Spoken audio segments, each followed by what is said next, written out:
皆さんこんにちは。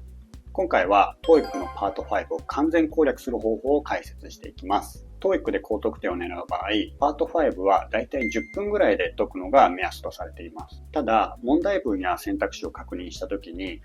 この単語なんだっけなと考えて何度も止まってしまい、10分でパート5を終える予定が15分、20分経っていたみたいな経験、TOEIC を受けたことがある人なら、ほとんどの人が経験したことがあると思います。そして、TOEIC に何度か挑戦している人の中には、いくら勉強してもなかなかスピードも正答率も上がっていかないと悩んでいる人も少なくないと思います。私自身、前回の TOEIC では855点を獲得することができたのですが、本番の1ヶ月半前に解いた模試では、パート5に20分もかかっていました。もっと言えば、初めて TOEIC に挑戦した時には、多分勘で答えてた問題もかなり多かったと思います。ただ、今回紹介するデル線を使った勉強法を行ったことで、本番では約12分で解き終わり、正答率は 97% を記録することができたので、確実に効果がある勉強法だと思います。また、今回の動画では点数をアップさせた時の勉強法だけではなく、最近行っているデル線とチャット GPT を組み合わせた英語力を底上げする勉強法も紹介していきたいと思います。なので、TOEIC のパート5を攻略したい、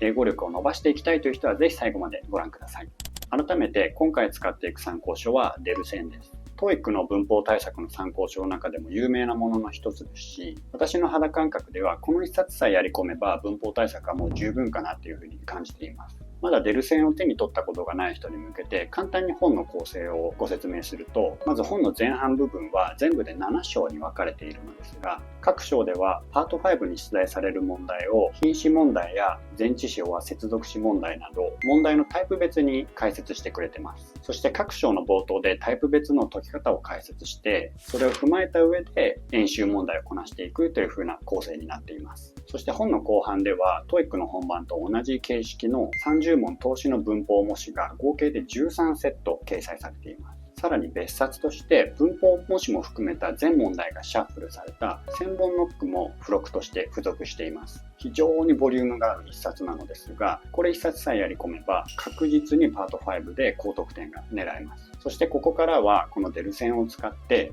パート5の基礎固め、苦手な文法の洗い出し、この2つの勉強法について紹介していきます。早速パート5の攻略方法1つ目の基礎固めについてですが、まずここでは1周だけでいいので、デル線の問題を最初から順番に全て解いていきます。先ほどもお話ししましたが、デル線には問題のタイプごとの解き方が解説されています。この解説に書かれている内容をマスターするだけでも、冒頭でお話ししたような知らない単語が出てきた時でも、勘で答えるのではなく、どういう考え方をすれば短時間で正解を導き出せるのかということがわかります。また、各問題には文法の解説とか重要単語ももちろん掲載されているので、ただ単に解き方のテクニックを習得するのではなく、語彙力や文法の理解度のアップにももちろんつながっていきます。さらに TOEIC 品質の問題、例えば when や while が導く副詞節の主語が主節の主語と同じ場合には主語と be 動詞が省略できるみたいな問題は何度も出てくるので、自然と重要な文法が覚えられる構成になっています。なので解説を読みながら丁寧に一周進めるだけでもかなり実力はアップすると思います。なのでまずはデル線の解説を読みながら全ての演習問題を解き切ってパート5の基礎固めをしていきましょう。ちなみに私は文法模試以外の問題も全て30問ごとに区切って時間を計りながら解いていました。私は10分でパート5を解く感覚も身につけたかったので、1周目から全ての問題を時間を計りながら解いていたのですが、ただスピード感は巻末の文法模試でも十分に身につけられるので、各章の演習問題は時間を計らずに丁寧に1問ずつ解いていくという方法でも全然 OK だと思います。続いてパート5の攻略方法2つ目の苦手な文法の洗い出しについて説明していきます。ここでは別冊の1000本ノックを使っていきます。なぜデル線を一周しただけですぐに1000本ノックに進むのかというと、本当の意味で自分の苦手な問題を把握できるからです。一周を終えた後に1000本ノックに進むということは、すべて一度解いたことがある問題をシャッフルされた状態でもう一度解き直すということになります。なので、1000本ノックでも間違えた問題っていうのは自分でもまだ理解しきれていない文法とか覚えきれてない単語があるということになります。そして理解しきれていない問題にチェックを入れておくことで1000本ノックを終えた後、自分の苦手な問題に絞って復習ができるので、ただ闇雲に参考書を繰り返すのではなく効率的に復習を進められます。ここで1点注意点なのですが、1000本ノックを進める際には、間違えた問題だけを洗い出すのではなく、自信を持って答えられなかった問題にもチェックを入れておくことです。たまたま正解した問題を理解できているっていうふうに勘違いしてしまうと、似たような問題が出てきた時に、また迷って時間を取られてしまったり、間違った選択肢を選んでしまうこともあるので、理解が曖昧な問題にも必ずチェックを入れるようにしてください。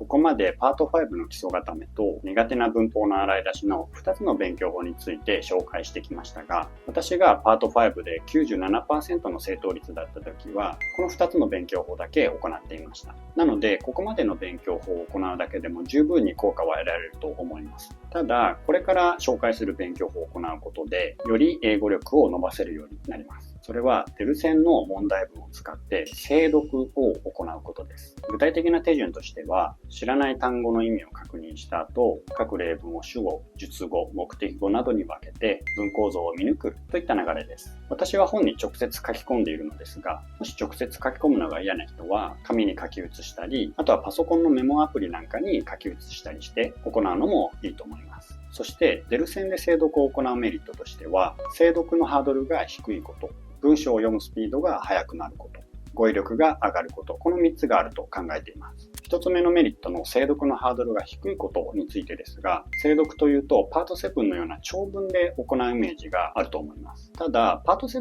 の長文で精読を行う場合って、1問終えるまでにかなり時間がかかってしまうので、心理的なハードルがちょっと高いかなというふうに感じています。一方、デルセンの文章であれば、さほど文章は長くないので、パート7で精読を行うのと比べると、サクサク次の問題に進めるので、順調に勉強が進んでいる感じが得られるのもメリットかなと思います。2つ目のメリットの文章を読むスピードが速くなることについてですが、デルセンの文章は短くてサクサク学習を進められると話しましたが、ただ決して簡単というわけではないです。例えばこの例文のような長い主語が出てくることもあるのですが、精読を続けていれば、このような文章の構造を一瞬で見抜けるようになります。パート5では文章を2回3回って読み直してる暇はないので、構造が複雑な文章でも英語の語順で頭から意味を取っていく必要があります。デルセンの長くはないけれど読み応えのある文章で何度も精読を行えば、早く正確に読む力が着実についていくので、結果的にパート5だけではなく、パート6、パート7の読解スピードが上がることにもつながります。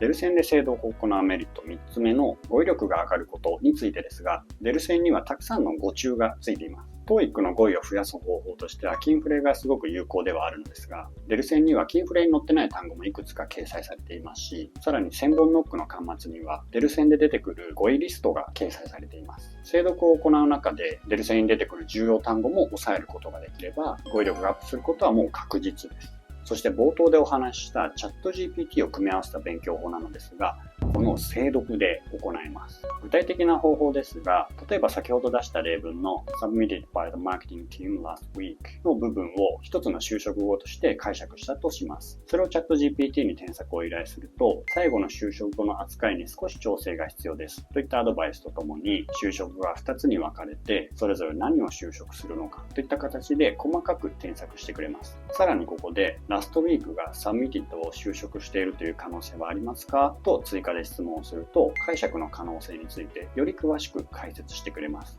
このチャット GPT を組み合わせた勉強法は結構時間かかりますし、地道な作業なので必ずしも行う必要はないです。ただ、時間に余裕があって一つ一つの文章を丁寧に理解していきたいという人は試してみる価値はあるかなって思います。私は全ての文章でチャット GPT の添削を利用しているわけではないのですが、ちょっと疑問に感じた文章だけ添削を依頼して理解を深めるようにしています。ここまでデルセンを使った勉強法を紹介してきましたが、ここで1点注意点があります。それは、デルセンは高校英文法の基礎をある程度理解していること、もしくは TOEIC を受けたことがある人の場合は、少なくとも500点以上のスコアを持っている人を対象としていることです。デルセンの解説は無駄がなくてとてもわかりやすいのですが、高校英文法の基礎知識がない状態だったり、TOEIC の品質単語を全然覚えてない状態では、これ一冊をやりきるのは結構大変ですし、スコアアップまで遠回りをしてしまう可能性もあります。これから英語を学び直す人や、まだ高校英文法、もしくは TOEIC 品質単語に不安がある人に向けた動画は、概要欄にリンクを貼っておくので、合わせてチェックしてみてください。